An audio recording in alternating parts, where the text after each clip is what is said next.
ተመልካቾች ሰባተኛው ጠቅላላ ምርጫን ምክንያት በማድረግ በተለያዩ ቦታዎች ላይ የምናደርገው ቅኝት እንደቀጠለ ነው። አሁን ደግሞ በአራዳ ክፍለ ከተማ በወረዳ 9 ኮተቤ ሜትሮፖሊታን ሼድ ካምፓስ ላይ ባለ የምርጫ ጣቢያ ላይ ተገኝተናል። የሰባተኛ ምርጫ እንኳን ለዚህ ያበቃችሁ ለዚህ ያበቃን። በምንገኝበት የምርጫ ጣቢያም እንግዲህ በርካቶች ድምጻቸውን ለመስጠት በቦታው ነው የሚገኙት። ደስተኛ ሆነው ለነገ ይሆናል ይበጃል ያሉትን የፖለቲካ ፓርቲና የግል እጩ ተወዳዳሪዎችን እንዲሁ እየመረጡ መሆናቸውን ነው የገለጹልን። ሆኖም ግን ለአንድ ቀን የሚከናወን የምርጫ ሂደት እንደመሆኑ መጠን ፍጥነት በተሞላበት መንገድ አሁንም ቢሆን የምርጫ ሂደቱ እንዲቀላጠፍና እንዲፈጥን ሲሉ አስተያየታቸውን ሰጥተውናል ማለት ነው። ህዝቡ በጣም የተጉላላ ስለሆነ እኔም የመጣው ቆይቻለሁ። ጠዋት ነው የመጣ ነው። እስካሁን 6 ሰዓት ሆኗል። እስከ 6 ሰዓት ደግሞ ምንም ሰልፉ ንቅንቅ ሊል አልቻለም። ህብረተሰቡ በጣም የተማረረ ነው። በደስታ ወጥቶ ማዘንም የለበትም። ምርጫ ብሔራዊ ምርጫ ጣቢያ ኮሚቴዎችም ካሉ ይህን ነገር አፋጣኝ ምርጫ እንትን ቢያደርገው። ለምን ከተወሰነ ሰዓት በኋላ ዝናብ ይዘንባል። እናቶች አሉ። በጣም ደስ የሚል ድባብ ነው ያለው። ሰው ለምርጫ ያለው ፍላጎትም ይደንቅ ነው።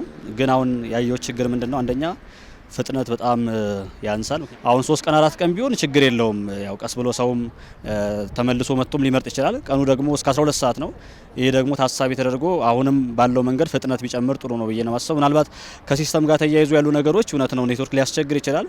እንደው በተቻለ አቅም ግን የቻሉትን ጥረት ቢያደርጉ መልካም ነው ብዬ አስባለሁ። እኛ እንደ ወረዳ 9 አሁን ያለው ሁኔታ ያው የመጣንበት ሰዓትና እስካሁን ያለንበት ጊዜ ቆይቷል። ለምን እንደቆየ አላቅም። ቢያንስ ወደ 4 ሰዓት አካባቢ ቆይተናል እስካሁን ድረስ። ከፍተኛ ቁጥር ያላቸው መራጮች ሰልፍ ላይ መሆን ያጋጠመን ትልቅ ችግር ነው። በተለይም የዲጂታል ምዝገባ ባደረግንባቸው ምርጫ ጣቢያዎች ረጅም የሆኑ ሰልፎች አዲስ አበባን ጨምሮ ረጃጅም ሰልፍ እያየን እንገኛለን። እንግዲህ ይሄ የሆነበት ትልቁ ምክንያት እንደምታውቁት በዲጂታል የሚመዘገቡ ሰዎች ወይ ራሳቸውን በራሳቸው በሞባይል አፕ ወይም በዌብ ቤዝድ ራሳቸውን መዝግበዋል። ሌሎቹ ደግሞ በምርጫ ጣቢያ ቦርዱ ባዘጋጀው ታብሌት ተመዝግበዋል። ስለዚህ ለአንድ ምርጫ ጣቢያ የሚመዘገብ ሰው በታብሌትም ሊመዘገብ ይችላል። ሌላው ሰው ደግሞ በሰልፍ ሬጅስትሬሽን በታብሌቱ ሊመዘገብ ይችላል። ስለዚህ የነዚህን ሰዎች ቅደም ተከተል የሚወስነው ራሱ ሲስተሙ ነው ቅደም ተከተላቸው። ነገር ግን ፕሪንት ስናደርገው ይሄንን የመራጮችን መዝገብ ፕሪንት ስናደርገው በአልፋቤት በአማርኛ አልፋቤት እየተከተልን ከሀ እስከ ፐ ድረስ ስንዘረዝር በዛ መንገድ ነው የተዘጋጀው።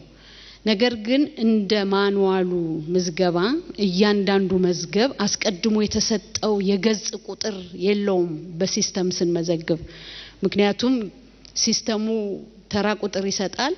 ፕሪንት ሲደረግ እኛ ፕሪንት ባደረግንበት ጊዜ በዛ ጊዜ መራጮች ወዲያውኑ ሲመዘገቡ ካርድ ስለሚወስዱ ካርዳቸው ላይ ያሉበትን ገጽ መጻፍ አንችልም።